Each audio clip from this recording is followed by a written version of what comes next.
Hey there, Drowsy Historian here.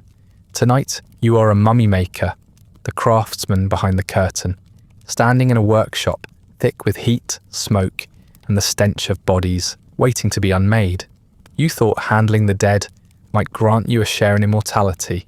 Instead, you'll spend your life scraping, cutting, and binding flesh that will outlast you in tombs, while your own name dissolves in the sand. Before we step into that darkened chamber, where eternity is manufactured by calloused hands, do me one small favour. Tell me where you're listening from and what time it is there. If you'd prefer these stories without ads, you can join the Patreon. It's linked in the description. And if you want the ultimate immersive experience, consider using a pair of wireless earbuds. They're comfortable, discreet, and designed so you can wear them even while sleeping. I've linked my favourite pair plus other sleep tools in the description. Now, lie back, get comfortable, let's begin. You are born into it, though you never ask for it. From the moment you draw breath, the smell of death clings to your family, carried home on your father's skin and woven into your mother's clothes. Other children boast that their fathers are soldiers who march in Pharaoh's name, or scribes who coax words out of reeds and ink. Your father comes home with resin-stained hands and fingernails blackened by natron, the salt that leaches fluids from corpses. He is not celebrated, not admired. At best, he is tolerated. At worst, he is whispered about. To the neighbours, embalmers are a necessary evil, tolerated like the flies that gather so long as meat exists. You learn early that you will never be asked to play soldier, never be invited into the scribe's games. The others look at you as though the stench of the embalming house has already soaked into your skin, even when you are still too young to cross its threshold. There is no choice. Trade in Egypt follows bloodlines. The potter's child learns to shape clay, the soldier's child learns to march, and the embalmer's child learns to scrape, cut, and wrap the dead. You may daydream of escape when you're small, imagining yourself riding a chariot with bow in hand, or bending over a scroll with a reed pen poised above it. But even at that age, the fantasy rings hollow. The gods may allow a prince to choose his destiny, but not a boy born in the shadow of natron pits. Even your dreams smell of smoke and decay. Each time you picture yourself elsewhere, you wake with the sour taste of resin in your throat, a reminder that your path is not one of glory, but of rot. Your elders never let you forget it. At family gatherings, uncles boast about the honour of preparing kings, as though saying the words aloud transforms obscurity into dignity. They sit with cups of beer, listing the pharaohs and nobles they have worked upon, though never their own names. They will be forgotten, their labour hidden beneath linen and gold masks, but they repeat the lists anyway, trying to convince themselves that it matters. You watch them from the corner, their mouths shiny with grease, their eyes slightly glazed from drink, and you think, this is what your future looks like. A man who smells of putrefaction, who carries death home with him, who clings to the names of others because his own name will never endure. Your father claps you on the shoulder once and tells you that you should be proud, that it is sacred work. He says it with such a practiced tone that you know he is trying to persuade himself as much as you. Meanwhile, the children of soldiers run through the village, wooden swords in hand, shouting of bravery and honour. They come home dusty and sunburned, waving at passers-by, as though already victorious in battles they will never see. The children of scribes sit together scratching at clay shards, trying to mimic the steady strokes of their fathers. They may not understand the symbols they scrawl, but even those crude lines carry an air of permanence. What they write, however clumsy, may be seen again. And you? You have nothing to play at but imitation. You pick up sticks and try to swing them like swords, but no one joins in. You dip a reed into mud and scratch at clay, but the lines you draw mean nothing. The others turn away, muttering that the embalmer's son touches the unclean. even before you have so much as lifted a knife. You are marked not by your own doing, but by the inevitability of inheritance. The irony suffocates you. The embalmer's work is sacred, yet polluted, revered in ritual, yet reviled in life. Without your family, kings rot into nothingness. With your family, kings endure in linen for eternity. And yet when the festival crowds gather, it is not your father they cheer, nor your uncles.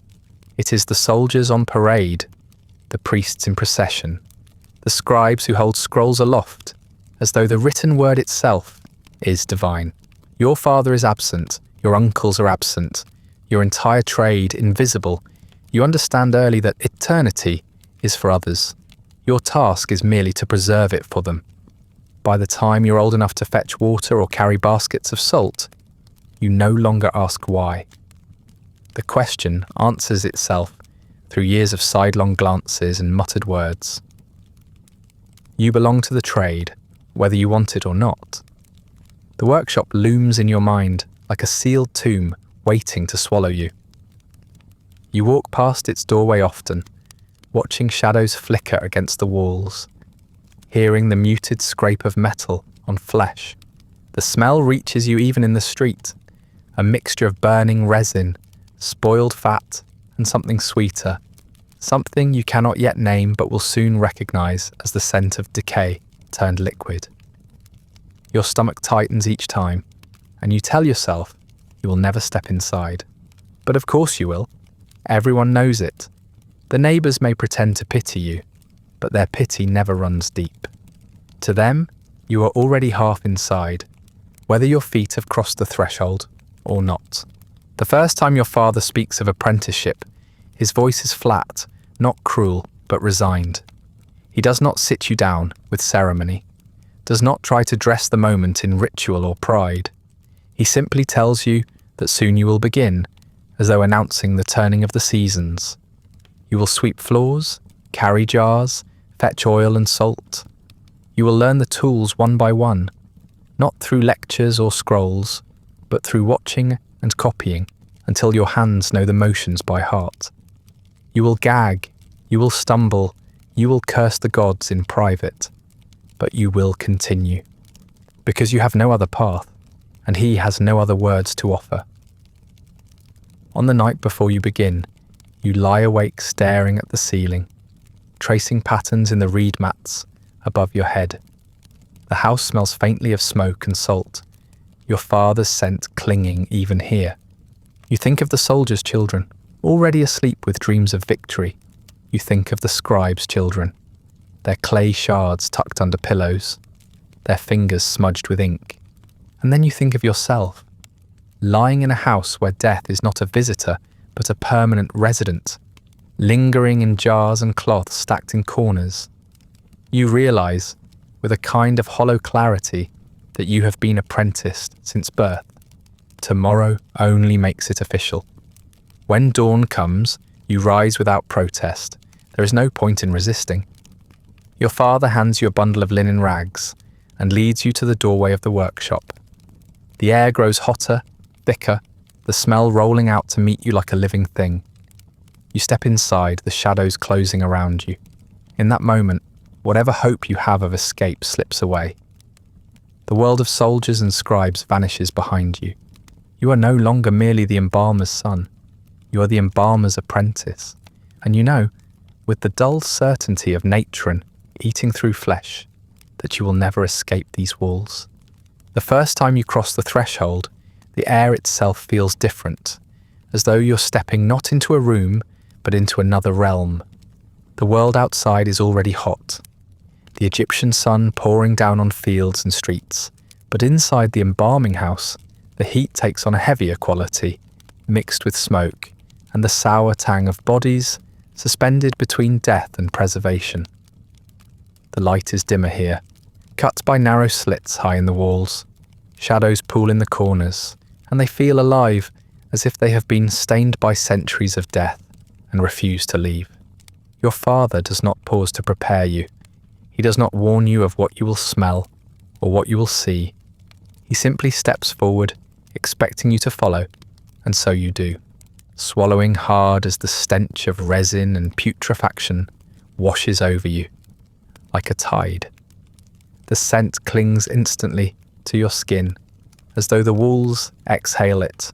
Resin burned to mask the rot leaves a bitter smoke in your throat, sharp and acrid, while beneath it lurks something sweeter, more insidious, the unmistakable odour of flesh beginning to dissolve into fluids. You want to cover your nose, to press your sleeve to your face, but you know better than to show weakness on your first day. You keep your hands at your sides, nails digging into your palms, eyes watering as you breathe as shallowly as you dare. You know that when you leave, the neighbours will wrinkle their noses and step aside in the street. Because once you enter this place, you carry the smell with you wherever you go. Your eyes adjust to the gloom. The workshop is long and low, lined with reed mats darkened by soot and spattered with stains you choose not to name. To one side, heaps of natron salt are piled nearly to the ceiling, pale crystals catching the weak light like frost in shadow. To another, jars stand in rows, their clay sealed and crusted with oil. You smell them even at a distance, the rank bite of rancid fat, the musty reek of old resins, the tang of cedar oil gone sour in the heat. Every surface is coated with a thin layer of dust. Not the clean dust of desert sand, but the chalky residue of ground natron, which grits against your sandals as you walk and leaves your throat raw. Flies move lazily through the air, too heavy with feeding to bother fleeing, buzzing between jars and bodies alike, as though the living and the dead are equally theirs. The bodies themselves are what command your gaze, though you wish you could look away. They lie on low wooden benches, some freshly delivered, others already in various stages of preparation. One still has its hair matted and sticky with the sweat of final illness, while another has already been shaved bald, the scalp gleaming in the half-light. One chest is open, ribs pried wide, like the planks of a broken boat, empty, where the organs once lay. Another body is already stiffened with salt, skin shriveled and cracking, eyes sunken into pits. You are struck not only by the sight, but by the sound. The occasional creak of wood beneath a shifting limb, the faint drip of fluid into clay basins, the low hiss as a ladle of resin meets fire and spits smoke into the air. The room is not quiet. It hums with work, the noises of death being coaxed into something meant to resemble permanence. Your father does not look at you as you stand frozen trying to absorb it all. He moves forward to greet the others, men who hardly glance in your direction. They're older than him, their backs bent, their hands scarred from years of cuts and burns. One has a film of salt perpetually crusted on his skin, as though he himself has been half embalmed by his trade. Another wears a strip of linen around his brow, not for ceremony, but to catch the sweat that drips as he leans over the bodies. They acknowledge your father with short nods, a few muttered words, then return to their tasks. You are no one to them. An extra pair of hands, perhaps useful one day, but for now nothing more than another body moving through the smoke. You force yourself to breathe more deeply, to adjust, though the air scratches your throat. You notice the rhythm of the workshop, how the men move like parts of a machine, one shaving hair, another rinsing a body with sour-smelling water, another preparing the tools for incisions. Bronze hooks, knives, ladles, and probes lie in shallow trays, some gleaming faintly with fresh oil, others blackened and worn from years of scraping. They do not look sharp enough to honour kings, yet they are all the dead will know. Each man works without speaking much, the occasional instruction barked to an apprentice, but otherwise the only voices belong to the flies and the fire. The silence unsettles you. You had imagined chanting, perhaps, or priests intoning words of power. Instead, there is only labour, heavy and practical, stripped of reverence. Your stomach twists as you realise this is the truth behind eternity. Not holy men in temples, not pharaohs gleaming with divine light, but sweating men with salt on their arms and smoke in their lungs. You think back to the festivals where priests parade the sacred images of the gods, where the crowds cheer and scatter flowers in the street. Those gods are silent here. The only offerings are resin and cloth. The only prayers muttered curses when resin sticks to fingers, or a knife slips into the wrong fold of skin.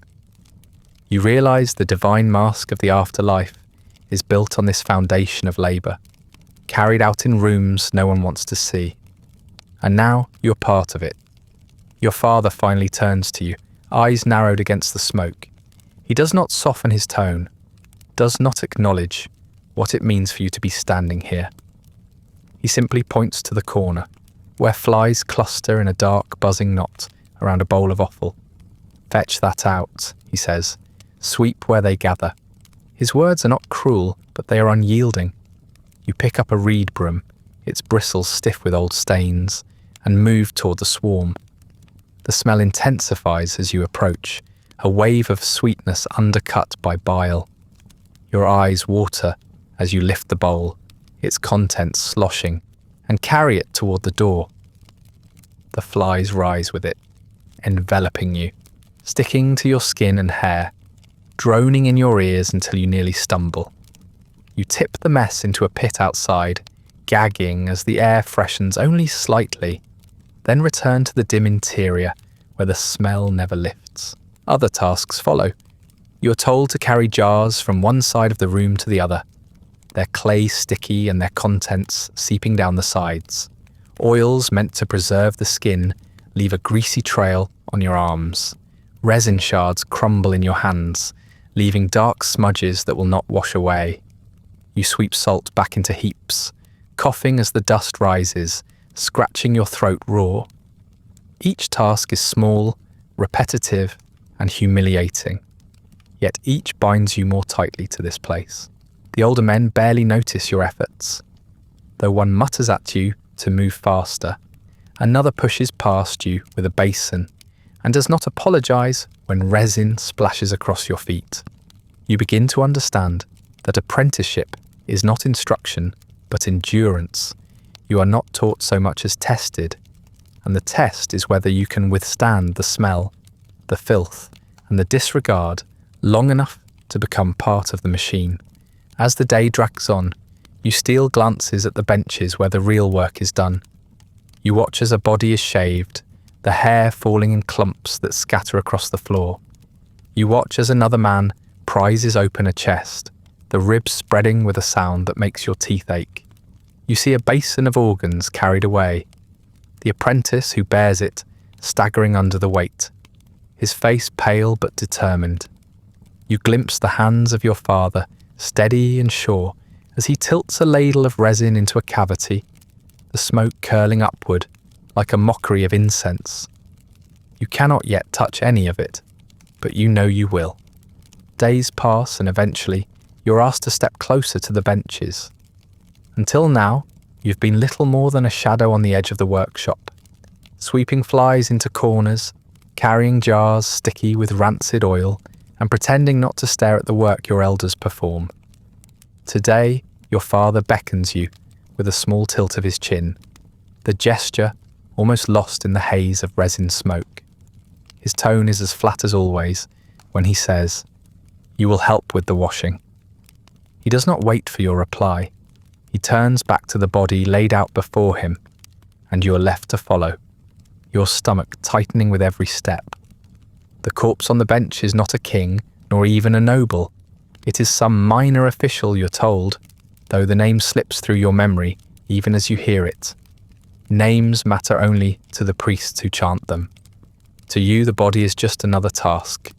Still, the dead man is treated with a kind of reluctant care. His hair has already been shaved from his skull, the stubble coarse under your fingertips, when your father presses the razor into your hand and gestures for you to scrape at the remnants. You try to steady your wrist, but the blade catches on skin that is beginning to soften.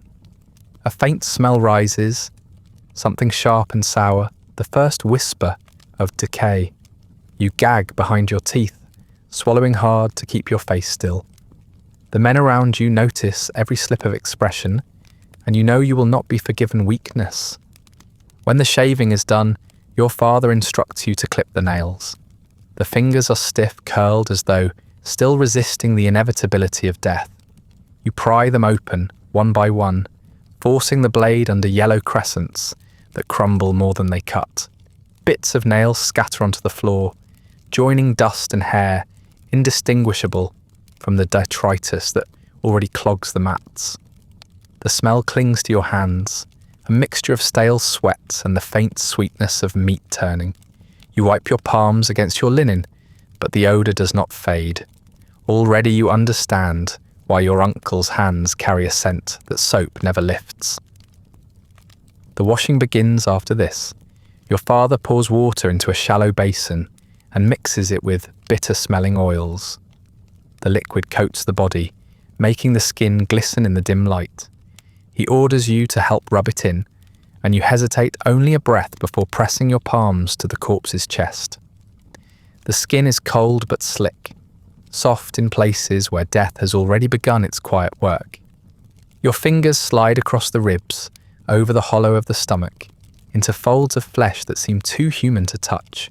The oils seep into your nails, stinging your skin, and when you breathe in, you taste them on the back of your tongue.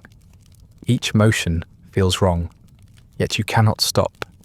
To pull away would mean rebuke, perhaps worse, and so you continue until the body is slippery, from crown to heel, shining like something alive, though you know it is not. The work is not silent. Around you the other embalmers mutter instructions, pass basins, scrape tools across bone. Flies buzz against your ears, dipping close to the body, landing on lips that will never speak again. You try to brush them away, but they return, drunk on the mixture of oils and flesh. Your father does not swat at them, and you quickly learn not to either. The flies belong here as much as you do. They are part of the air, part of the rhythm, feeding at the edges of eternity. You realise they will outlast you, perhaps even outlast the names carved into tomb walls. Flies do not care who is king or beggar. They care only that flesh exists, and flesh always does.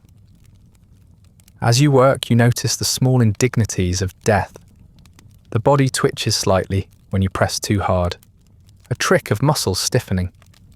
You startle, thinking the man might still live, but your father's glance silences you. The mouth falls open with a wet sound when you tilt the head back, and a thin trail of fluid escapes, sliding down the cheek and into the basin. Your father wipes it away with a rag and keeps moving. To him, there is nothing strange here, only steps in a process he has repeated too many times to count. To you, each detail is a revelation you wish you had never received. By the time the oils have been worked across the skin, the corpse no longer looks entirely human. It gleams unnaturally, slick and gleaming like a fish pulled from the river. You step back, your hands coated in the same sheen, and you feel as though the body has seeped into you. You want to wash, to plunge your arms into clean water until your skin burns, but you know the scent will never leave. This is what your father meant when he told you that you would carry the trade with you. Once you touch a body this way, it is part of you forever. The final task of the washing is to dry the skin with coarse cloths. You and your father pat the limbs, blotting away the excess oil, though the corpse remains damp and strange to the touch. He mutters that it will be ready for the next step soon. You barely hear him. Your focus is on the weight of the body beneath your hands, the undeniable fact that it was once a man who spoke and walked and ate bread under the sun.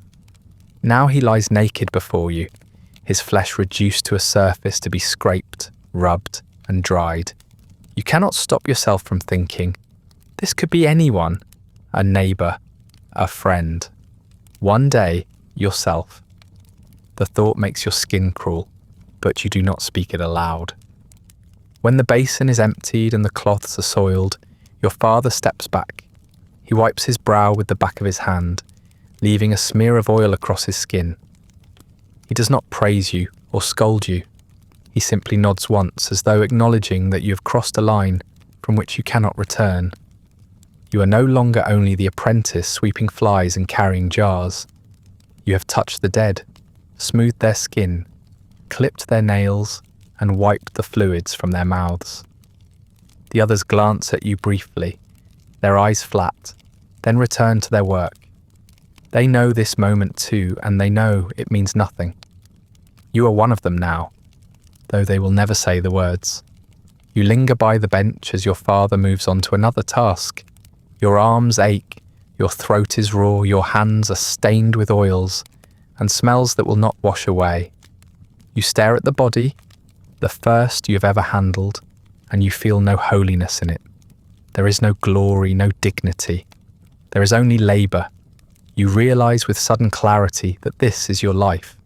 Not once or twice, not as a punishment or a passing trial, but every day, for as long as your hands are steady enough to rub oil and hold razors. You will spend your years in intimate contact with the dead, your palms pressed to their cooling flesh, your breath filled with their odours, your eyes watching their bodies collapse into something you must pretend to restore. And when you leave the workshop at the end of each day, you will carry the scent of them home, a silent announcement to the world of who and what you are. You understand now why no one envies your trade. The first body you wash is only a beginning. Soon your father brings you closer to the step everyone whispers about, the task that defines the embalmer more than any other. You already know of it from overheard gossip, from the way neighbours sneer when they think you are not listening. Even the children mutter it as a curse when you pass. Hook through the nose. It sounds like a joke in their mouths, something crude to provoke laughter. Inside the workshop it is no joke. It is the moment where the dead are opened, where the soul's vessel is reduced to a shell, and you are made its keeper. The corpse on the bench today is an older man, already shaven, already washed, already stretched out with the arms lying stiff against the sides. His jaw sags, lips parted as though he is still groaning. The oils have darkened his skin, giving him a sheen that looks almost wet. You are told that this man was wealthy enough to pay for the full rites, but not wealthy enough for a procession. He will not have statues or gilded masks, only linen, resin, and jars. His name is spoken once by your father, then forgotten in the hiss of the fire. You stand by the bench watching as the instruments are laid out. Bronze knives glint faintly, their edges dulled by repeated scraping. Clay jars are stacked at the ready, and there in the centre of the tray lies the tool you have dreaded, the slender bronze hook, curved at the tip like the talon of a hawk. Your father picks it up with a kind of absent familiarity, as though it's no different from a reed pen or a potter's wheel. He holds it out to you. For a heartbeat you imagine refusing, your hands glued to your sides, but his gaze makes refusal impossible. The hook is lighter than you expect when you take it, yet it feels unbearably heavy in your grasp. The curved end gleams faintly, sticky from its last use.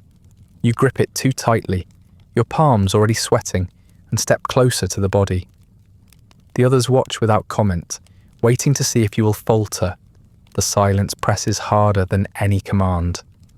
The instructions are simple, but no words can soften them. You slide the hook through the nostril, tilting it upward toward the skull. The flesh gives slightly, and then there is resistance. You feel it scrape against bone, a thin rasp that makes your teeth ache. Your father murmurs for you to twist. Not too hard. Steady, steady. You twist. Something inside yields with a wet sound, and a fragment slides down. A thin trickle oozes from the nostril, and suddenly the smell rises, sharp, sour, unmistakable. It hits the back of your throat like smoke, like spoiled meat burned over a fire, and your eyes blur with tears. You continue because you must. The hook scrapes and turns, pulling loose what should never see the light. Fragments spill into the tray below, pale and soft, clinging in strings. Each movement brings more, and each moment the smell grows heavier, as though it is not the body on the bench but the air itself that is rotting. Your stomach clenches. You force your mouth shut, breathing shallowly through your nose, though that only makes the stench sharper. The others around you do not flinch. They have done this countless times. To them it is only another step, another motion of the trade. To you it is an assault, and you feel the bile rising no matter how you fight it. Your father's hand steadies yours once when the hook wavers. His grip is firm, not cruel, simply unyielding. "Finish it," he mutters. His voice is quiet but absolute. You obey. You scrape again, twist again, and more of the brain breaks free, slopping into the waiting basin. A fly lands on the body's open mouth, crawling across the teeth, and you want to swat it away, but your hands are occupied. The sound of the scraping fills your ears. It feels endless, as though the skull itself is bottomless, offering up fragments without end. Sweat trickles down your back. The hook slips once and strikes bone, the vibration jolting through your wrist. You bite the inside of your cheek until you taste blood, using the pain to steady yourself. At last your father nods, satisfied. The cavity is empty enough for the next step, though to you it seems nothing could ever be enough. You set the hook down, your hand trembling, and lean away from the bench. The basin of fragments reeks beside you, steam rising faintly in the heat. The air is thick with it, an invisible weight pressing on your chest. You want to run outside, to gulp down clean air, to wash your hands in the river, until the smell is gone. But there is no clean air for you anymore. Even outside, the scent will cling to you, seeping into your hair, your clothes, your very breath.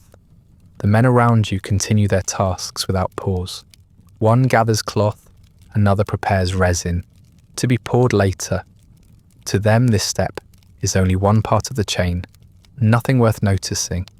You realise that you're expected to carry on as if nothing has happened, as if you have not just pulled a man's mind from his skull through his nostrils.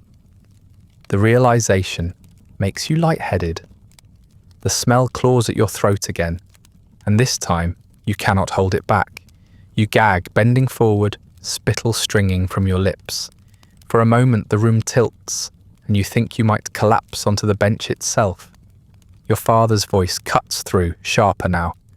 "Control yourself!" His eyes narrow, his mouth a hard line. He does not shout, but the quietness carries more weight. Around you, a few of the older men glance up, expressionless, then return to their work. They have seen it before, apprentices folding under the smell, the sight, the weight of it. Some never return. You know you do not have that option. You swallow hard, forcing the bile back down, your throat raw from the effort. You taste the bitterness of it on your tongue, mixed with the flavour of resin smoke. Your father watches you a moment longer, then turns away. The scolding is done. There is no comfort, no reassurance, only the expectation that you will continue, that you will harden yourself until you can scrape without flinching, carry basins without gagging, breathe rot as easily as air.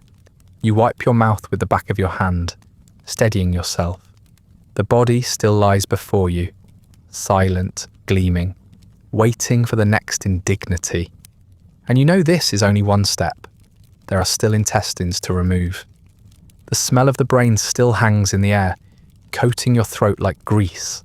But there is no pause, no respite between one horror and the next. This is how the work goes, one step collapsing into the next, each foul task piled upon the last until you cannot separate them. Your father takes the knife in his palm, the blade dulled from long use, and places it into your waiting hand. He does not ask if you're ready. He knows the question is useless. Instead, he points to the corpse's chest, his tone flat as he says, "Here, cut." You kneel beside the bench, your fingers slippery with sweat, the bronze knife catching what little light filters through the narrow slits in the wall. The skin before you is waxy with oils, stretched tight over ribs that rise like the beams of a roof. You press the blade against the surface, and the resistance surprises you. It is not soft, it pushes back. You lean harder, and suddenly it gives way, the flesh splitting with a sound that makes the hairs on your arms lift. Warmth spills upward, not true heat anymore, but the remnants of it.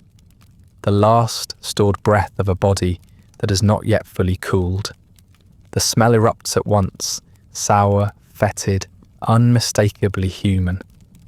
It is not the sharp sting of the brain, but a fuller, heavier stench, like meat left too long in the sun.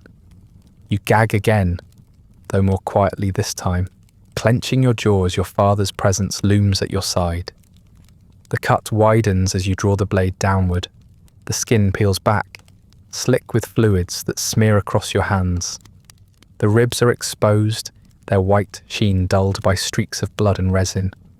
Your father inserts a wedge, prizing them apart with a groan of wood against bone. The cavity opens like the hull of a ship splitting, and steam rises faintly in the heat of the workshop. Within lies the truth of the body, the organs still swollen, still glistening with life only recently departed. They look strangely familiar and yet grotesque, shapes you have only ever glimpsed in animals butchered for meat. You are told that these are the treasures of the body, but what you see is only rot. Your father reaches in first, his hands steady, practiced. He lifts the lungs, pale and spongy, fluids dripping from them into the basin below. They collapse inward as he sets them down, deflating like punctured sacks. He mutters the name of the god who claims them, though his voice is low, almost perfunctory. Then he gestures for you to follow. You hesitate only a moment before sliding your hands inside, the warmth startling against your skin. You grasp the stomach, swollen and heavy, and lift it free. It slips through your fingers, slick as a fish, and lands with a wet slap in the basin. The smell intensifies, filling your nostrils until you can almost taste the man's last meals, sour and half digested. The intestines are worse. Coiled like ropes, they spill outward when you tug them, gurgling as gases escape. The sound is obscene, and you cannot stop yourself from grimacing. Your father scolds you with a sharp look but says nothing. You gather the coils into your arms, carrying them like some monstrous infant, and lay them into the basin. They twitch faintly as they settle, a final mockery of life. The men around you do not laugh. They do not even blink. To them, this is as ordinary as stacking bricks or carrying reeds. Only you still feel the wrongness of it pressing down on your chest. The heart comes last, smaller than you imagine, shrunken by death. It lies tucked within the cavity, like a secret. Your father removes it with care, placing it gently aside.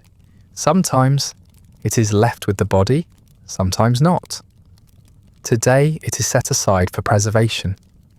You stare at it longer than you should, wondering what it once carried. Love, hate, fear, pride, all reduced now to a fist-sized lump of flesh slick with blood. You want to believe the heart still matters, that it is more than meat, but when your father drops it into a jar, the sound it makes is the same as all the rest. The work does not end with removal. Each organ must be treated. The lungs and liver are packed with natron, the salt sucking away their moisture until they shrivel into leathery husks. You assist, pouring handfuls of crystals into the basin, coughing as dust rises into your throat. The stomach is treated with oils, its reek masked only slightly by cedar and frankincense. The intestines are rinsed, squeezed out like rags, then packed with resin and bound in cloth. Each process is mechanical, repeated without thought, yet each leaves your hands more stained, your nostrils more assaulted. You wonder how the others endure it, day after day, without collapsing. Perhaps they no longer smell it.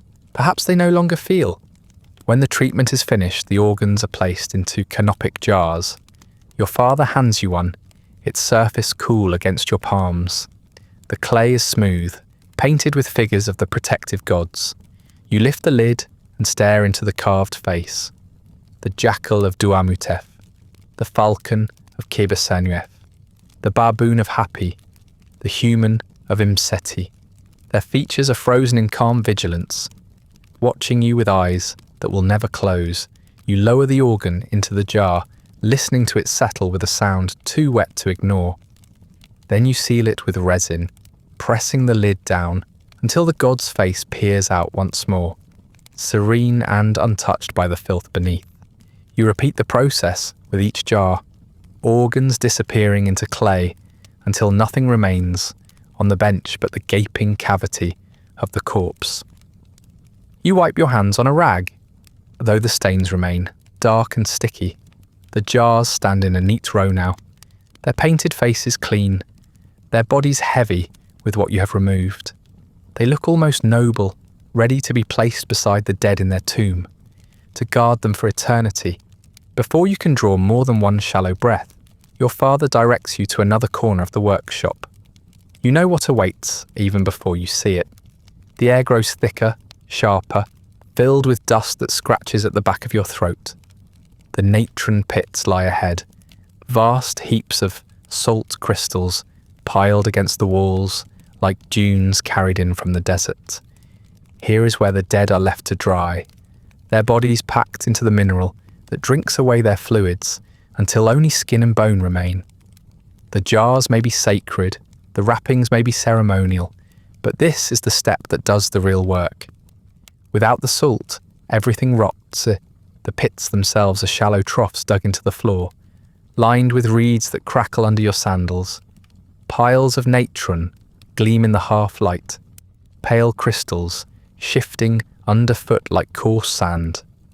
The air is filled with it, a chalky haze that coats your tongue and lips before you even step closer. Each breath burns a raw sting that makes your eyes water. You cough, pressing the back of your hand to your mouth, but the dust lingers stubbornly, clinging to your lungs. This is what the embalmers carry home every day, along with the stink of resin and rot. Salt in the nose, salt in the throat, salt in the skin. You wonder if it dries you too, leaving your own flesh brittle before your time. Your father gestures for you to help lift the body. The corpse's chest still gapes open, empty of organs, ribs stark and pale. Fluid seeps slowly from the cavity, trickling down the bench into the basin below. Together you and your father slide your hands under the limbs, lifting the body that feels heavier now than when it first arrived. Death has a weight of its own, you realise, a kind of stubborn gravity that pulls against every muscle. You grunt as you carry the corpse toward the pit, the feet dragging across the mats until you reach the mound of salt, waiting like a bed carved for eternity. With one final heave, you lower it into the crystals, the body settling into the pit with a muffled crunch. Dust rises at once, filling the air with acrid grit. You cough again, your eyes squeezing shut against the sting, and when you open them, the corpse is half buried in white. The salt swallows everything. Your father and the others shovel more crystals over the body, each handful cascading down the limbs, into the open chest, across the face. The features vanish beneath pale layers until only a faint outline remains.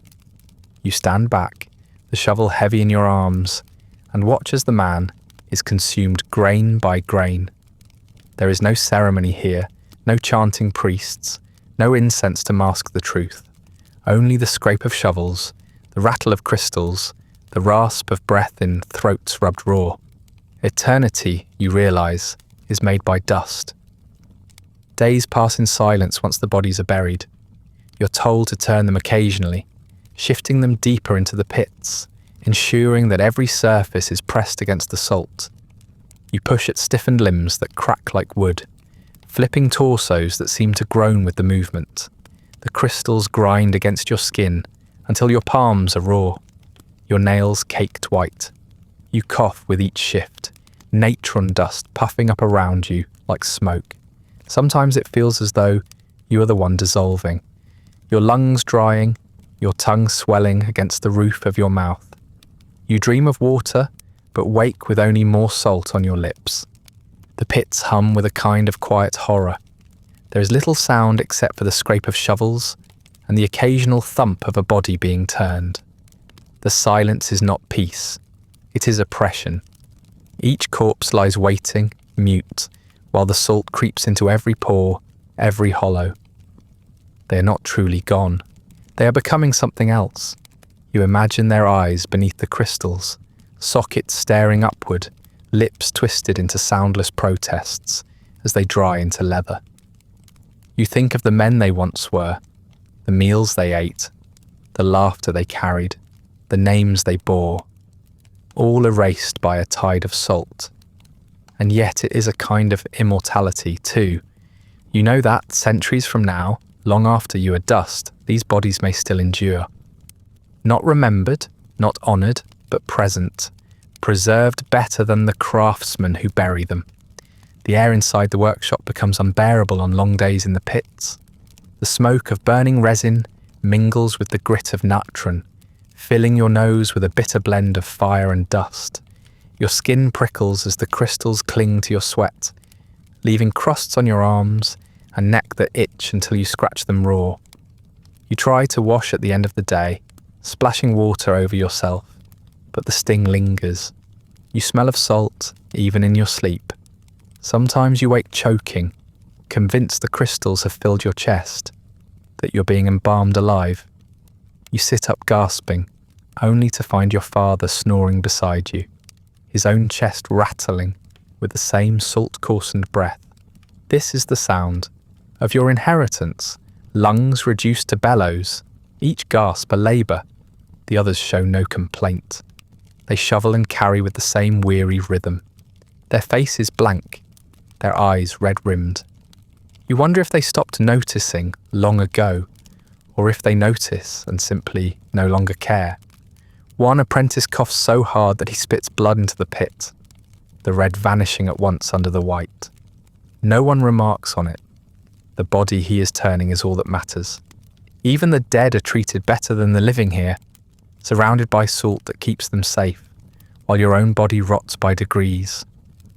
You begin to envy the corpses. They are cooled by salt, their decay arrested, their limbs stiffened into permanence.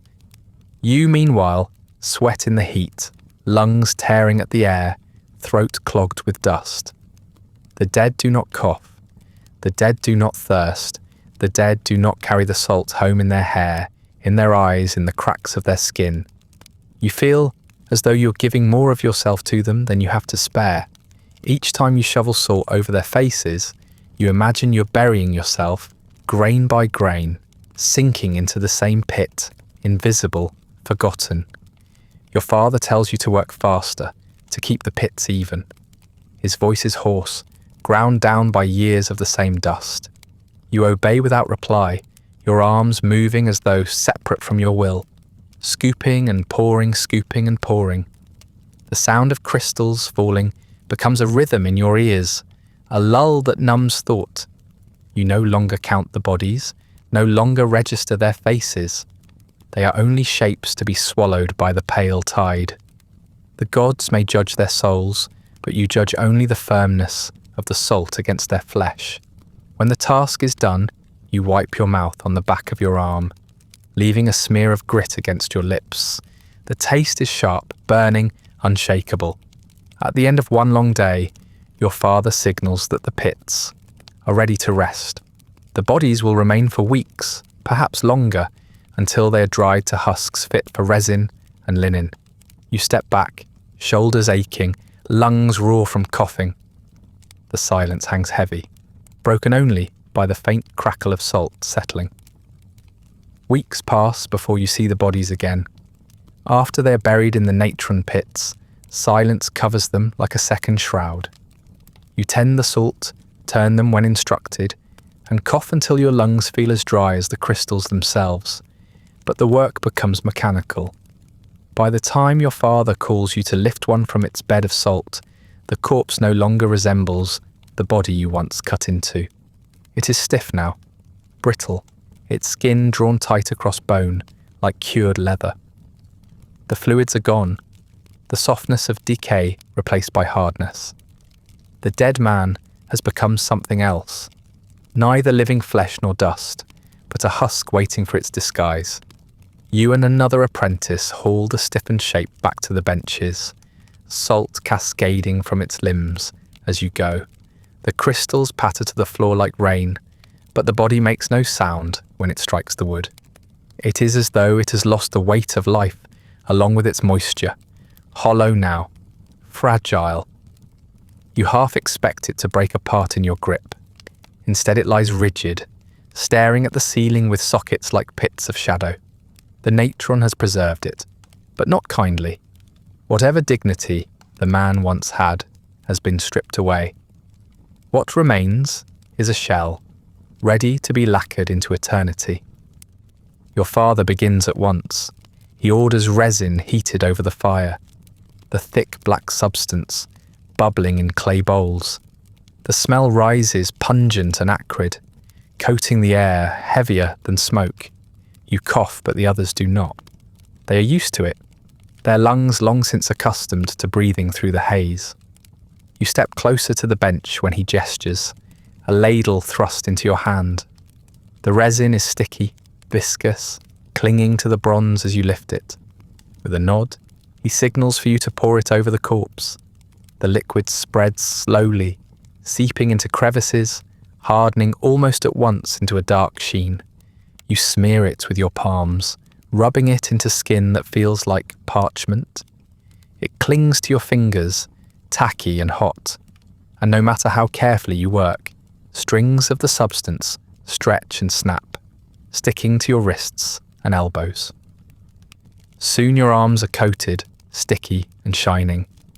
The resin seals cracks in the dried flesh, plugging holes, gluing shut the lips and eyelids.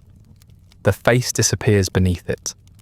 Not completely yet, but enough to blur the man who once was. The smell grows sharper as the fire consumes more bowls, the air thick until it feels like breathing tar. You press on, smearing, coating, smoothing, your skin burning from the heat. When the resin cools, oils are added. They are poured in generous amounts, cedar and juniper, frankincense and myrrh, each carrying a scent that would be pleasant in any place but here. In the embalming house, they only mingle with the stench, producing a sweetness that turns the stomach rather than soothing it. Your hands slip across the oiled body, sliding over limbs and chest, polishing the corpse into something that gleams in the flickering light. It is almost beautiful if you do not look too closely, if you forget the hollow sockets, if you forget the gaping cavity beneath the sheen. Your father corrects you when your strokes falter, guiding your hands firmly, reminding you to spread the oil evenly. It is not only preservation, he mutters, but presentation. The body must look whole, even if it is not. The illusion matters as much as the process. You nod, though your stomach churns with the irony. The body gleams as though full of life, yet you know it is hollowed and brittle, stuffed with salt and resin. Eternity is not truth. It is a performance, and you are one of its backstage labourers. When the resin and oils have set, the linen begins. Strips of cloth are piled nearby, long and narrow, some already stiff with resin, others still soft. You take the first and press it to the corpse, winding it around the ankle, up across the shin, looping it tight until the leg is encased. Your hands grow sticky again as you smear more resin over each layer, gluing the strips in place. The cloth squeaks faintly under your grip, stretching, binding. You keep winding, your arms aching, sweat dripping into your eyes.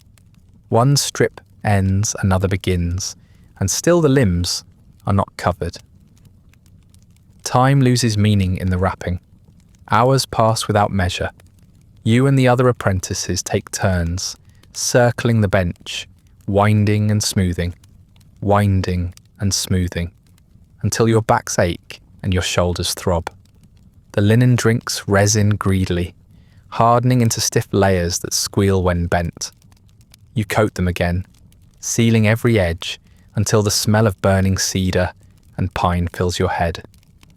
The corpse disappears beneath the bandages piece by piece, the skin vanishing, the cracks hidden, the hollows plugged. By the time you reach the chest, there is little human left to see. The head is the hardest. The strips slide across the skull, slipping into hollows, catching on sockets and jaw. You pull them tight, winding over the face, covering the nose, the mouth, the eyes. Each pass erases another fragment of identity. The man's features blur, his cheeks vanish, his lips vanish, his sockets vanish. Soon there is nothing left but cloth, smooth and blank. The body could be anyone now or no one. You pause a moment, staring at the linen where a face once was. The silence presses in. You realise that this is what you're meant to do. Erase the human, construct the eternal, build a mask of cloth and resin that will outlast the man it conceals. Your father does not pause. He urges you on, telling you to keep winding. The linen unrolls endlessly, strip after strip, each pass stealing another hour. Your arms ache, your hands are blistered, your throat raw from smoke. Sweat soaks your tunic until it sticks to your skin. The body beneath grows larger, more rigid, more abstract, until it resembles not a man but a parcel, an object bound for storage. You feel yourself sinking into the monotony, the rhythm of winding and pressing, until the hours blur together. Finally, the body lies finished on the bench, sealed in resin, swaddled in linen, its face erased into blankness. Hours of labour are wound into it, your sweat and your father's sweat hardened into the stiff cloth. You stand back, shoulders aching, lungs heavy, thinking for a fleeting moment that the work might be done. But the embalming house is not a place of rest, and it is never truly silent for long. The door groans open, and voices drift in, low, rhythmic, layered with a cadence that instantly prickles at your skin. The priests have come. They enter in pairs, their linen robes white and clean, in a way that seems almost insulting here. Not a trace of resin stains their fingers. Not a grain of natron clings to their skin. Their heads are shaved smooth, gleaming faintly in the half-light. Their eyes are painted, lined in black coal that makes them seem sharper than mortal men, as though even their stares belong to eternity. They carry scrolls and incense burners, bowls of perfumed oils, amulets carved with protective symbols. Behind them shuffle attendants, who bear jars and censers. The air changes with them, perfumed smoke pouring forward, clouding the room with sweetness. For a moment you almost believe it will mask the odour of rot and resin. Then you breathe deeper and realise nothing can. The incense adds only another layer, floral over foul, like honey poured onto a carcass. They do not greet you, or your father, or any of the craftsmen who have broken their bodies bending over this husk. They do not nod or acknowledge your labour. They step past you as though you're part of the wall, part of the smoke, invisible and unnecessary. You hold still as one brushes close, the edge of his robe clean and crisp against your resin-stained arm. He does not look at you. His eyes are fixed on the wrapped figure. The corpse belongs to him now, or so he would have you believe. You supplied the substance, but he supplies the holiness. The chanting begins, low and steady, their voices weaving together into phrases that echo against the low ceiling. Some words you know, invocations of Anubis, Osiris, Horus, but many pass over you without meaning, sounds stretched into ritual until they are less language than smoke. The priests circle the body, sprinkling water that glitters as it falls onto the resin-sealed cloth. One waves a censer above the bundle, the sweet smoke trailing in thin lines. Another places amulets at precise intervals, sliding them under folds, tucking them near the chest, the neck, the head. Each movement is performed with deliberate slowness, as though the very air must be reminded to pay attention. Meanwhile, you remain in the background. Your father nudges you to fetch another jar, to wipe a streak of resin from the bench, to adjust the lamp so the priests have more light. You obey quietly, your limbs stiff from hours of wrapping. You notice how careful the priests are to avoid touching the body directly. They hover above it, never letting their palms rest against the linen, never feeling the tackiness of the resin or the brittleness beneath. They handle amulets and bowls, but never the flesh. That labour belongs to you, the craftsman. Their task is to elevate what you have already preserved, to speak words over your work and pretend they alone have given it life eternal. The chanting grows louder, echoing until it seems to fill the very pits of your ears. The sound is meant to inspire awe, to make you feel as though the gods themselves have stepped into the room. To you, it only grates. You think of the hours you spent gagging on smoke, scraping brains through bone, hauling organs heavy with rot, shoveling salt until your throat cracked. The priests smell of frankincense and myrrh. You smell of death. And yet when the family remembers this day, they will remember the voices of these men, not the hands that stripped their loved one of everything, but cloth and resin. Your father works steadily, indifferent. He has lived too long with this division to be surprised. His expression is blank, his eyes downcast, his hands cleaning tools that will be needed again tomorrow. He does not look at the priests except when summoned to adjust the position of the body or lift the bundle slightly so they can slide charms beneath. You mimic him, keeping your face still, but inside you seethe. Each word they chant is another reminder that you are invisible. The gods are invoked, the pharaohs are praised, the priests are exalted. You, who made it possible, are erased. At one point, a priest pauses to intone a longer passage. The workshop is silenced, the men halting their movements, waiting in stillness while the words pour out. You stand motionless, arms sticky with resin, sweat dripping down your spine, while the priest speaks of purity, preservation, and holiness. His voice rises, filling the chamber, shaking in its practiced rhythm. He says the body will live forever, untouched by decay, remembered by the gods. You know the truth behind the words. It will live forever, only because your hands scraped and salted and bound it. But no one says that aloud.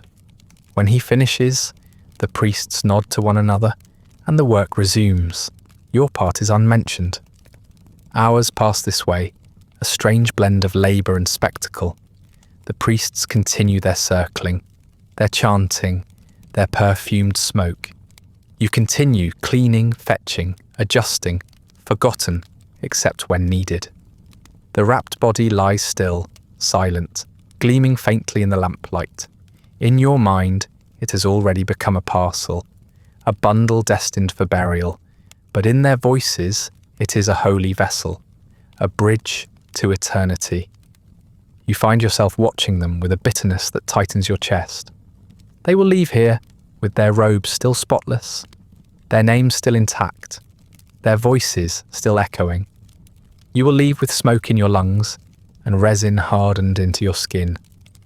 You think of the festivals where crowds cheer the priests, where their words echo through temples, carved into stone to endure for centuries. You imagine their names being written, their deeds remembered. Then you glance at your own hands, blistered, sticky, raw. No stone will ever bear your name. No chant will ever be spoken for you. Your labour will endure in the bodies you prepare, but no one will know it was yours. The irony gnaws at you until it is almost unbearable. Without you, the bodies would collapse into filth. Without you, the priests would wave incense over rotting husks. You make eternity possible, yet eternity will never claim you. The chanting tapers off at last. The incense burns low, the smoke thinning. The priests step back, murmuring final prayers, gesturing with hands that remain clean, untouched. They gather their bowls and scrolls, their amulets and censers, and drift toward the door as though they have accomplished something miraculous. The bundle on the bench gleams in the dim light, unchanged by their words. Your father exhales, long and weary, and bends back over his tools. The priests depart, their voices fading into silence. The air they leave behind feels heavier. The incense now nothing but a cloying sweetness, layered over resin, sweat, and the faint tang of dried organs. You wipe your hands on a rag that never cleans, and you glance at the bundle lying on the bench, finished wholly, ready to be carried into eternity. To the priests, the chants have transformed it into a sacred vessel. To you, it is just another husk. Some days it is a noble or a priest himself. Other days it is a farmer, a fisherman, a beggar. To you, all flesh rots the same. Still, you cannot deny how the work changes, depending on who the corpse once was. When a pharaoh or noble arrives, the attendants bustle through the workshop with their baskets of treasures. Bolts of the finest linen are stacked at your feet, so smooth they slip through your fingers like water. Jars of resin and oil arrive sealed and fragrant, heavy with cedar, myrrh, and frankincense, enough to mask the stench for hours. The priests return too, their chanting constant, as though the gods themselves will abandon the dead if silence lingers for even a breath. You see gilded masks waiting at the doorway, painted coffins gleaming in the half-light, piles of jewellery and amulets ready to be tucked between the layers. These bodies are treated as though eternity itself depends on their preservation. Commoners come differently. They arrive quietly, often carried on reed mats or plain wooden stretchers. Sometimes their families stand at the door, waiting with anxious faces. Their offerings paltry: a jar of oil thin and already rancid, strips of coarse cloth fraying at the edges, a few lumps of resin that smoke acridly when heated. There are no amulets, no priests trailing behind them, no treasures or masks. The families beg for the simplest work: just enough salt, just enough linen to slow the decay, just enough to give the illusion of permanence. You oblige with the same motions, though your hands know the truth. Nothing about their eternity will last. The cloth will unravel, the resin will crack, the husk will eventually crumble. In those moments you find yourself staring at the two extremes. One day you labour over a nobleman, pouring resin into his chest cavity until the fumes sting your eyes, tucking golden amulets into the folds, winding linen smooth as river water across his limbs. The next day you are handed the body of a fisherman, his skin rough, his lungs heavy with years of river air. For him, there is only rough cloth that tears in your grip, only thin oil that runs off his body in streaks, only scraps of resin that never fully harden. The nobleman is destined for a tomb carved in stone, with walls painted in stories that will outlive you by centuries. The fisherman will be placed in a shallow grave or a simple pit, barely marked, already half forgotten by the time the earth closes over him. And yet, in your hands, their flesh tells the same story. Both stiffen in the salt, both gleam under the resin, both collapse into silence beneath the strips of cloth. You scrape their skulls with the same hook, cut into their chests with the same knife, pack their bodies with the same salt. The organs spill the same stench, the fluids seep with the same sourness. You come to understand what few dare to admit. The difference between eternity and oblivion is not the body itself, but what the living can afford. The dead are equal beneath your hands, but wealth makes one husk precious and another disposable. The families cling to the illusion. The noble's kin weep loudly, demand precision, insist that the corpse be treated with reverence. They hand you coins, goods, food, as though eternity can be purchased like grain in the market. The poor say little. They shuffle at the doorway, eyes downcast, grateful for even the meagre rites you provide. Sometimes they cannot afford even resin, and you're told to do what you can with salt and cloth alone. You watch them bow their heads as the body is carried away, and you know they believe it is enough. You almost envy their ignorance. What strikes you most is the presence of priests. They never fail to arrive when wealth fills the workshop. Their voices echo through the rafters, their incense thick, their amulets shining.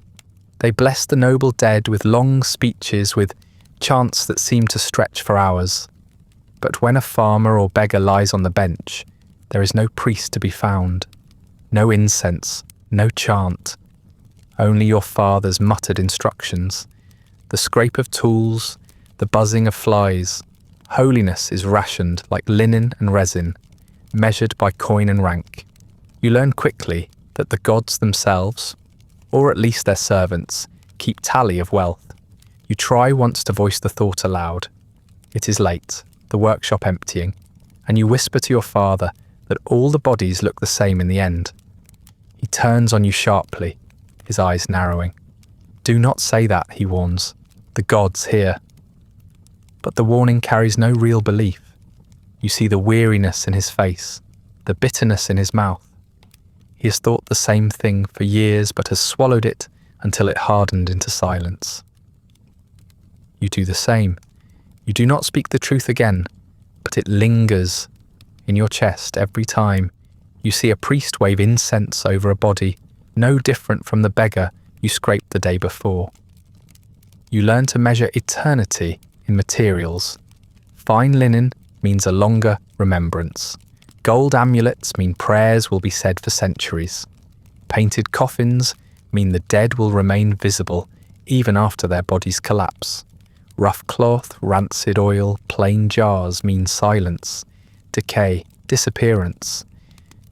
You sort the dead not by who they were, but by what they bring with them. A fisherman becomes a bundle with rough edges. A priest becomes a bundle with charms. A noble becomes a bundle with gold gleaming at the seams. But all are bundles, all are silent, all are hollow.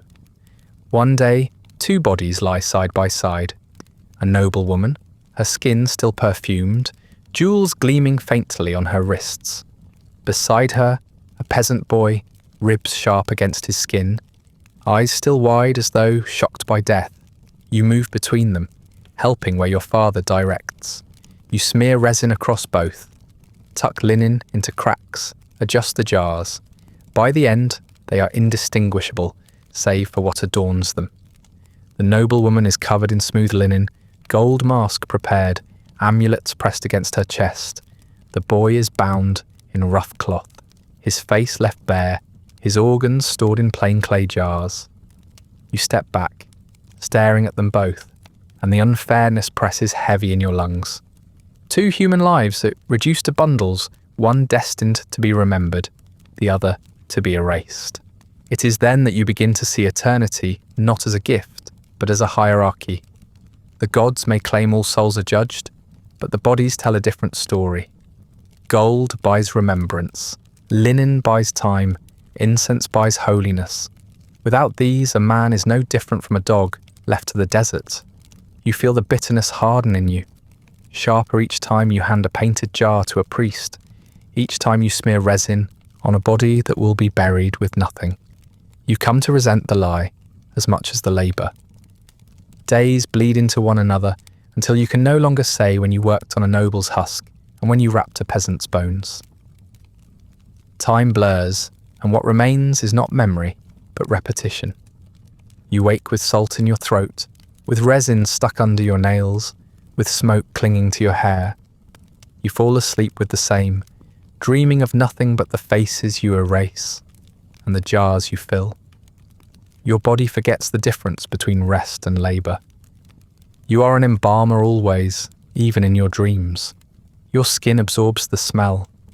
No amount of scrubbing, no water from the river, no soap your mother presses into your hands removes it. The stench of resin and oil and rot has sunk deeper than your flesh, into your very being. You know it when you walk in the street and people glance at you, their noses twitching, their eyes narrowing. Children whisper that you carry death with you, and they are not wrong. You feel it in your pores, in your lungs, in the sweat that seeps from you on hot days. Even your bed at home carries the odour, the mats infused with years of it. The workshop does not release you when you step outside. You carry it everywhere, marked as surely as a slave branded on the arm. Your clothes never wash clean. Linen tunics stiffen with resin, stain dark where oils spill and never fade. No matter how many times you rinse them in the river, they emerge heavy with the same stink. You stop trying to clean them after a while, shrugging them on, damp in the morning, already knowing that before long they will be soaked with sweat, resin, and salt again. Even the cloth your mother keeps for special days has begun to yellow, a faint shadow of smoke always clinging. She pretends not to notice, but when she folds them, her hands hesitate, as though even she cannot quite deny what her son has become. Even your meals taste of death. Bread is gritty with salt dust, the same crystals that choke your lungs. Onions and beans carry the faint flavour of smoke. No matter how far from the workshop, you eat them. Meat, when you are lucky enough to have it, tastes too much like the bodies you scrape. The juices running down your chin sickening rather than satisfying. You chew, but your mind betrays you, recalling organs heavy in your hands, skin splitting under knives, mouths gaping as you tilt heads back to shave them clean. You swallow hard, forcing it down, but there is no escape. Death follows you into every bite. The flies follow you too. They swarm your skin in the workshop, but even when you walk home at dusk, they hover near, as though the scent has marked you as theirs. You swat them, curse them, but they return, buzzing at your ears while you try to sleep. You wonder if one day they will forget the difference between the bodies on the benches and your own. Sometimes you dream of them crawling into your mouth, your nose, your ears, claiming you as they claim all the rest. You wake gasping, clawing at your face, your chest heaving as though you have been buried alive in salt. The labour is endless. Each day you wake to scrape, cut, wash, salt, coat, and wrap. Each night you collapse, arms aching, throat raw, only to wake and do it again. The repetition wears away at you more than the smell or the dust. You begin to lose the shape of days, the memory of seasons. Flood or drought, harvest or famine, it makes no difference. The workshop does not change. The benches remain, the pits remain, the jars remain. Even the corpses blur together. The face is forgotten before the wrappings are finished. You wonder if the bodies remember more than you do, sealed as they are with their gods and their treasures. At least they have names carved into stone. You do not. You try to mark time in small ways. A new apprentice arrives, his eyes wide, his stomach rebelling at the smell. You remember being him once, though the memory's faint, blurred by years of smoke and salt. You watch him gag over his first basin of organs. Watch your father scold him in the same tone he once used on you. The cycle repeats, and you realise with a kind of horror that you're no longer at the bottom. You're becoming the middle, the one who teaches by example, the one who shapes the next pair of hands to take your place. Time measures itself in apprentices, not seasons, and you hate that you can already see yourself reflected in the boy's future. Your body begins to change. Your lungs grow weaker, your breath shorter, each cough tearing at your chest. The resin smoke that once only stung now settles deeper, making your ribs ache with each inhale. Your hands blister and crack from years of salt and oils, the skin hardening into ridges that never fully heal. Your back aches from bending over benches, your shoulders from hauling bodies. You tell yourself you are young still, but your body whispers otherwise. You realise the workshop is consuming you slowly, drying you out just as it dries the dead, hollowing you into something brittle. At times you catch yourself muttering. The priest's chants have soaked into your ears. After years of hearing them, you do not believe their words, not really, but the rhythm has become part of you. As you shovel salt, you murmur fragments under your breath. As you smear resin, you catch yourself repeating syllables without meaning. It begins as a habit, an unconscious mimicry. But soon you notice that when your stomach turns at the smell, when your throat burns from smoke, when your arms ache from endless linen, you find yourself muttering louder, leaning on the chants the way a man leans on a staff, not from faith, but from fatigue.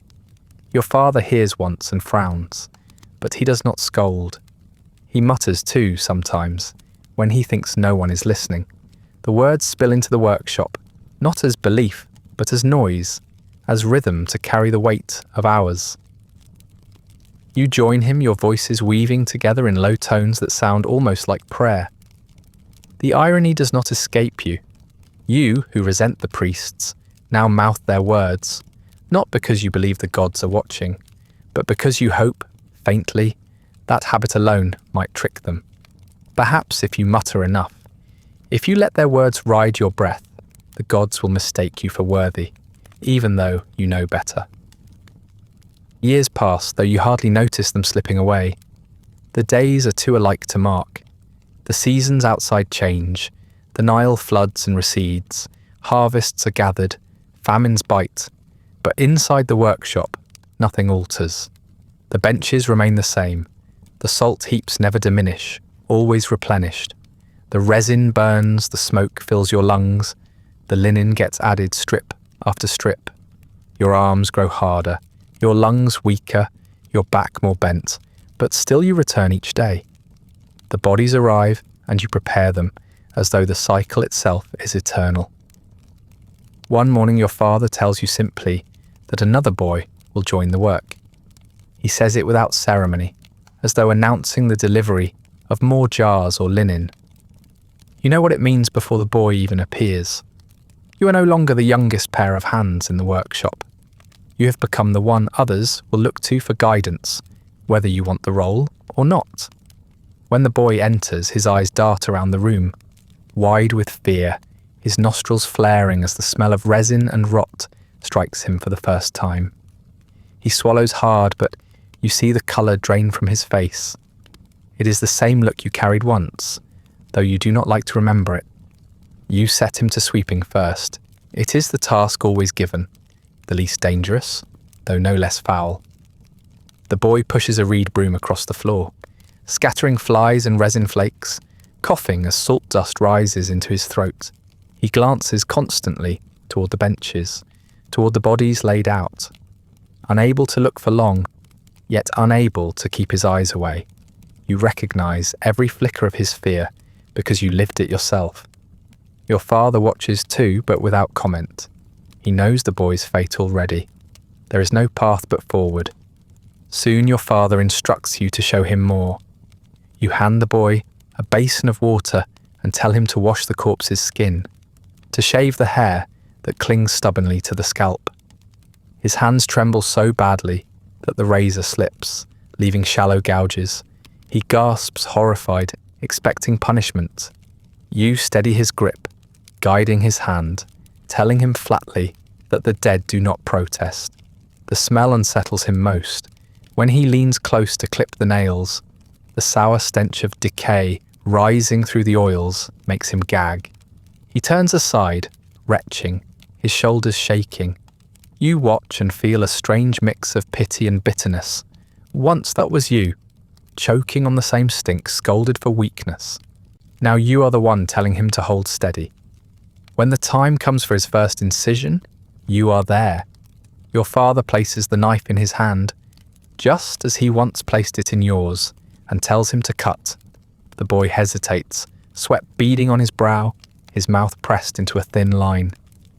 You remember that moment vividly, the resistance of skin beneath bronze, the warmth that spilled upward, the smell that hit like a blow. The boy experiences it now. He presses too lightly at first, then too hard.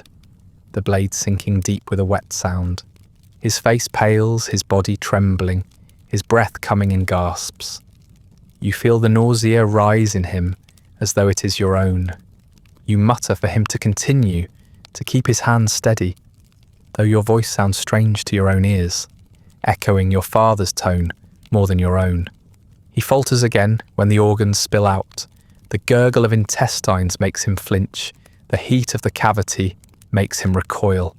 You step forward, your hands sure now, guiding him as you lift the lungs, the stomach, the coils of gut. The smell fills the air, heavy and sour, but you no longer gag. You almost wish you did. You watch him choke and turn green, and you recognize the raw edge of his horror. You remember when that horror was yours. It is not gone, but it has dulled, worn down by years of repetition. Now you are the one holding steady while someone else breaks. The boy mutters prayers as he works, his words ragged, his voice thin with desperation. You recognize the cadence, the same chants you once whispered without thinking, clinging to them as if they might keep you upright. You do not laugh at him. You only nod, telling him to keep moving, to shovel salt into the cavity, to smear resin over the skin. He obeys, though his hands shake so violently that he spills as much as he uses. You clean up after him silently, smoothing the resin, tucking the linen, showing him the motions that your body knows without thought. You hear your father's breath behind you, approving but silent. He sees that the cycle continues. Day after day, the boy returns, his face pale, his eyes ringed with sleeplessness.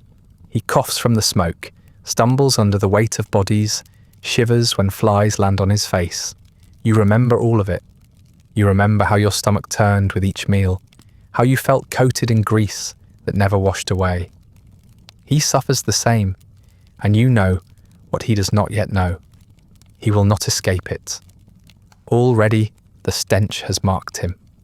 Already the neighbours will wrinkle their noses when he walks past. Already he belongs to the workshop, whether he accepts it or not. You show him how to smear oils over dried husks, how to wind linen tight until the features vanish, how to place amulets without slipping resin-stained fingers. You correct his grip, you steady his elbows, you tell him when to breathe shallow and when to hold his breath entirely. Each lesson feels borrowed from your father's mouth, handed down through generations of nameless embalmers who trained their sons, only to watch them disappear into the same smoke. The boy stares at you with wide eyes, desperate for approval, desperate to know he is doing it right. You give him little, not because you're cruel, but because there is little to give. No amount of guidance will change what his life has become. You begin to notice how your father steps back more often, how he lets you take the lead in showing the boy the tasks. His hands shake when he lifts jars now, his breath rattles when he bends over a body. You realise that he is fading, slowly, quietly, but inevitably.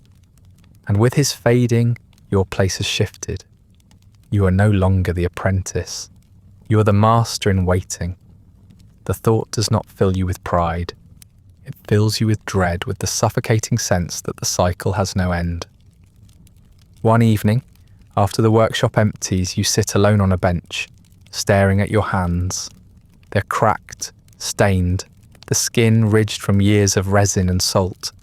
They look like your father's hands, like your uncle's hands, like every embalmer's hands you have ever known.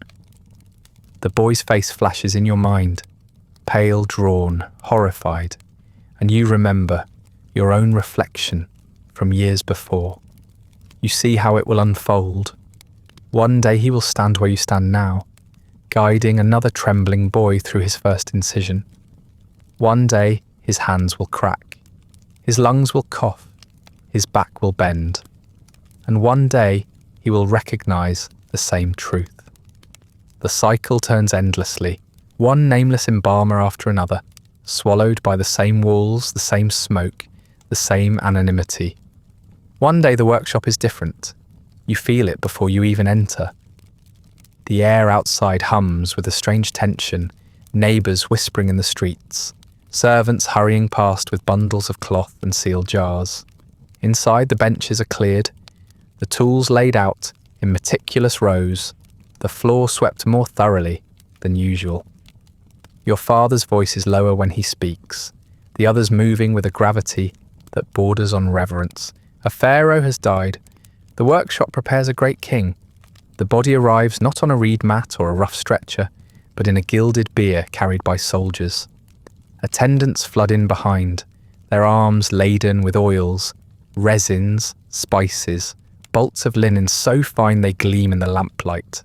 Jars painted with gold leaf are stacked in careful lines, their lids carved with jackals, falcons, and human faces that seem almost alive. Chests of amulets are brought, delicate pieces of faience and gold shaped into scarabs, ankhs and protective charms. You have never seen so much wealth in one place, not even during festival processions. It seems absurd that all of this will be buried, swallowed by stone, never touched again. Yet that is the measure of a king's eternity. The air thickens with the smell of perfumes poured generously into bowls. Frankincense smoulders, cedar oil gleams, myrrh is stirred into resin until the whole workshop reeks of sweetness, almost nauseating in its intensity. You cough, your throat raw, but no one else dares break the solemn air. The priests are already here, chanting ceaselessly, their voices droning in endless cadences that rise and fall like waves. They circle the body, sprinkling water, waving censers that send clouds of fragrant smoke through the rafters. For once, even the craftsmen are noticed. Your father is addressed by name, the priests nodding curtly, as if acknowledging that without him the ritual cannot proceed. But you, as always, remain invisible, carrying jars, adjusting lamps, your hands sticky with resin, while the holy words drown you out. The work is precise, slower than usual. The king's body is treated with more care, every motion deliberate. The brain is removed with the same hook, the organs pulled with the same knife, but each step is cushioned by ritual. Prayers are spoken for every piece, oils poured in abundance, salt heaped until the body disappears completely under pale crystals.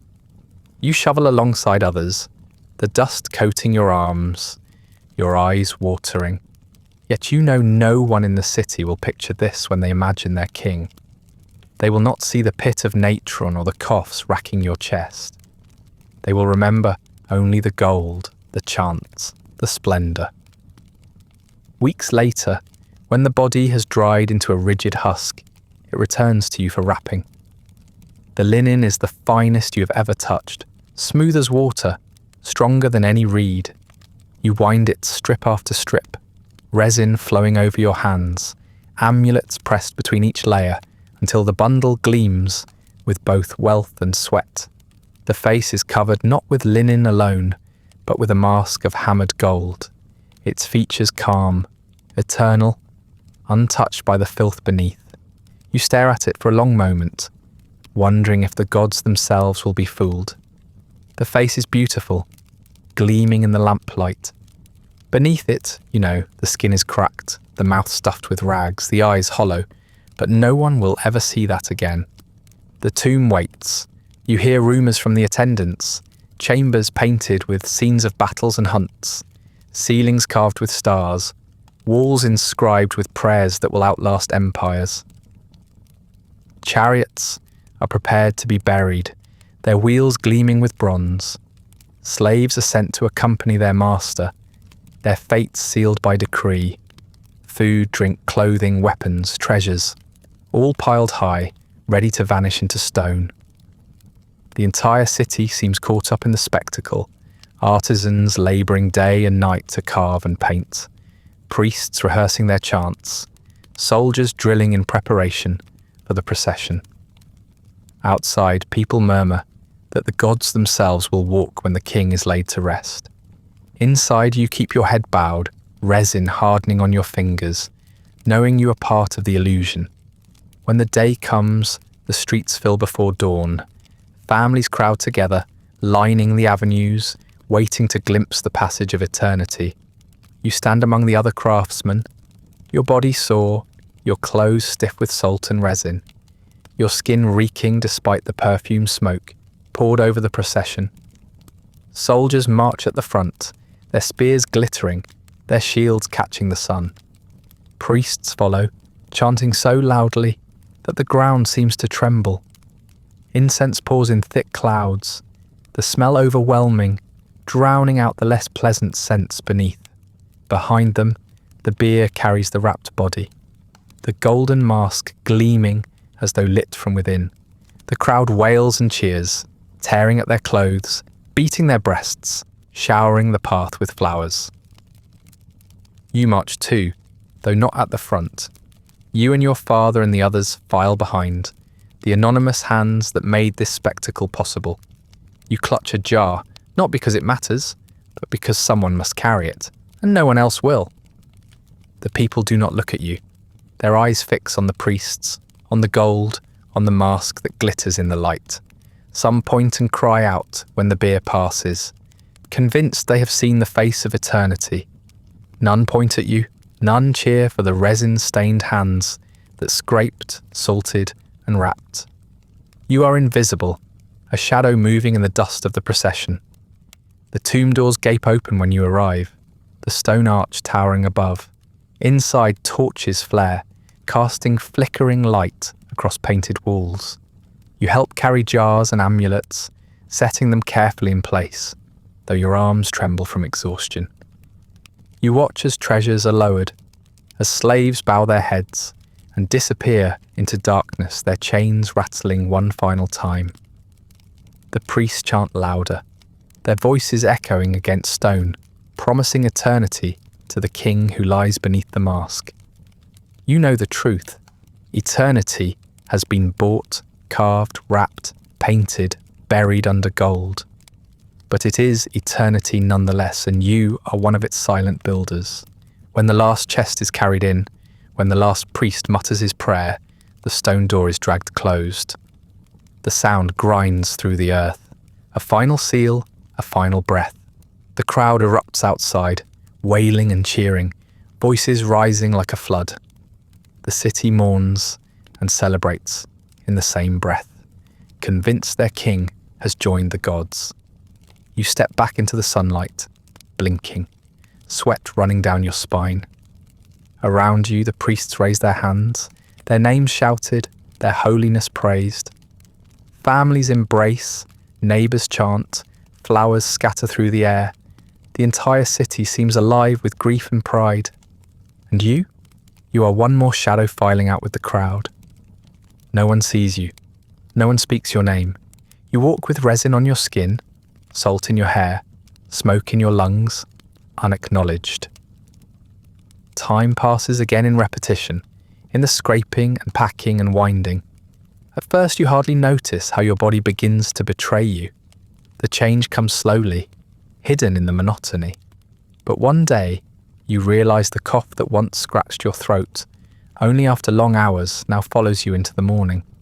Another day, you notice your hands trembling.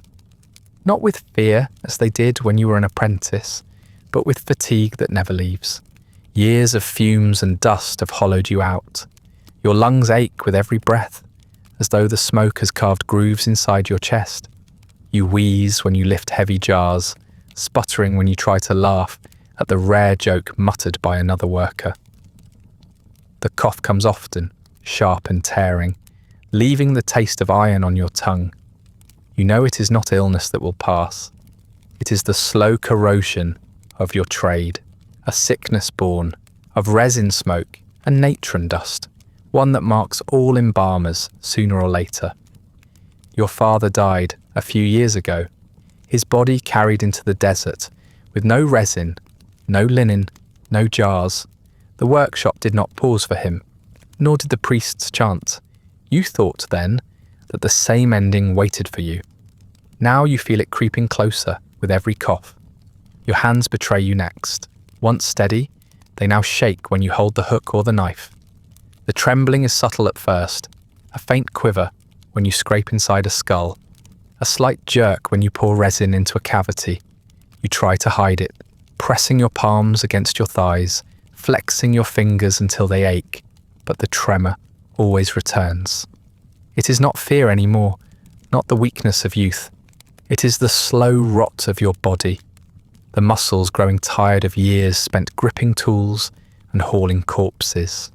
You drop a jar once, the clay shattering on the floor, resin spilling in sticky pools. Your back aches constantly. The hours bent over benches hauling salt, shifting, stiffened bodies have bent your spine into a curve you cannot straighten. Each morning you rise from your mat with a groan, your muscles stiff, your bones protesting. When you walk through the streets, you see men younger than you standing tall, their shoulders broad from carrying grain or pulling nets. You feel older than your years, your body worn as though you have lived twice your age. At night you stretch on your mat, trying to ease the pain, but it clings to you stubbornly. The workshop has shaped your body as surely as it shapes the corpses on its benches, bending you into its mould. The smell never leaves. It has soaked into you so deeply that even your sweat carries the odour.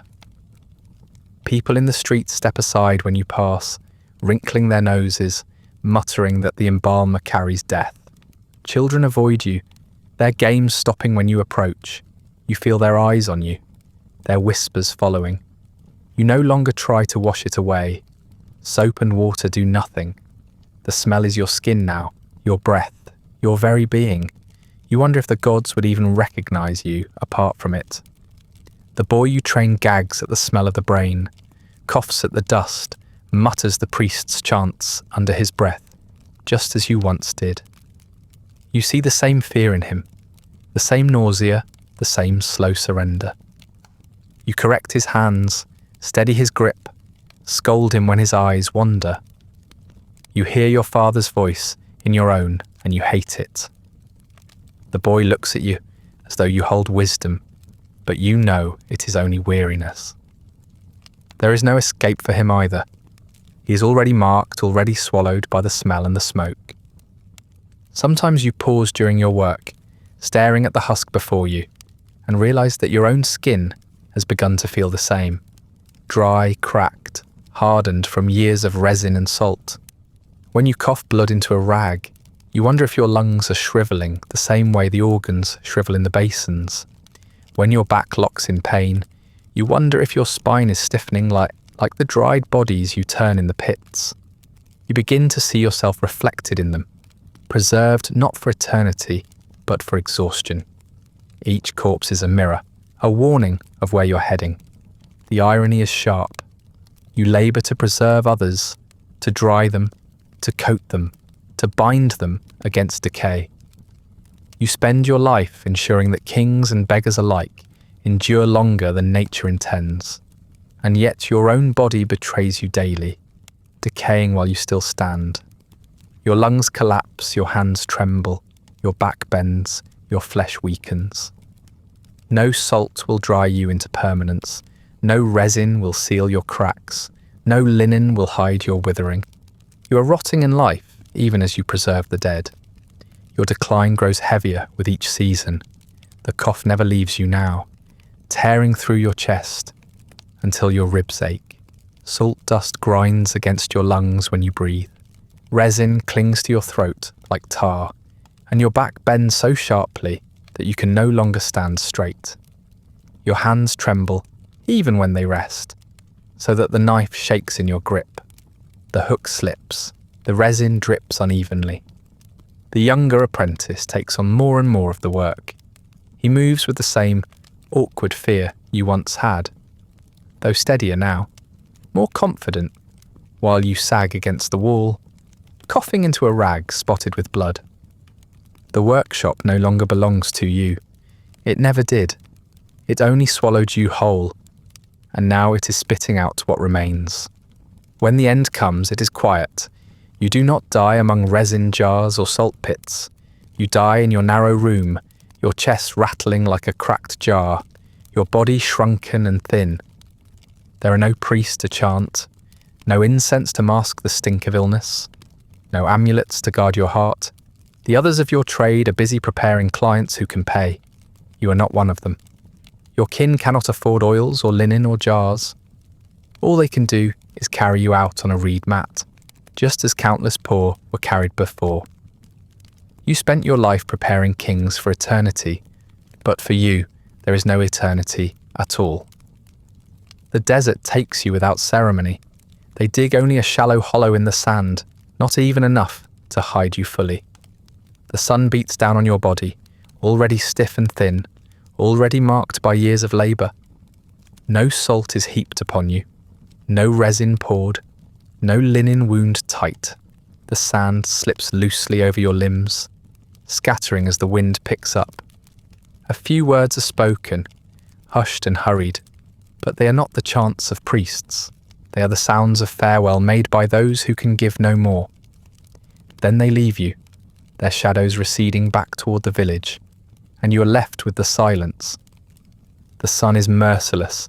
It dries you quickly, but without the care you once gave to others. Your skin shrinks, cracks, pulls tight over your bones. Flies descend at once, thick clouds settling over your mouth, your eyes the hollows of your chest. They feed and lay their eggs, the maggots soon writhing through your flesh. You once brushed flies away from kings' bodies, cursed their persistence as you tried to seal wounds with resin. Now there is no one to chase them. They feast without interruption, their buzzing the only prayer spoken over you. At night the jackals come.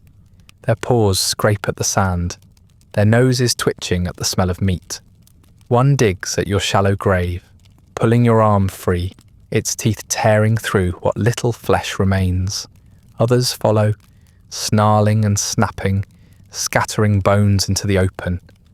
You are dragged apart piece by piece, your ribs cracked between their jaws, your skull nudged and toppled in the dust. The scavengers feed greedily, their yellow eyes gleaming in the moonlight, their breath hot as it strips you to nothing. Days pass and the desert wind does the rest.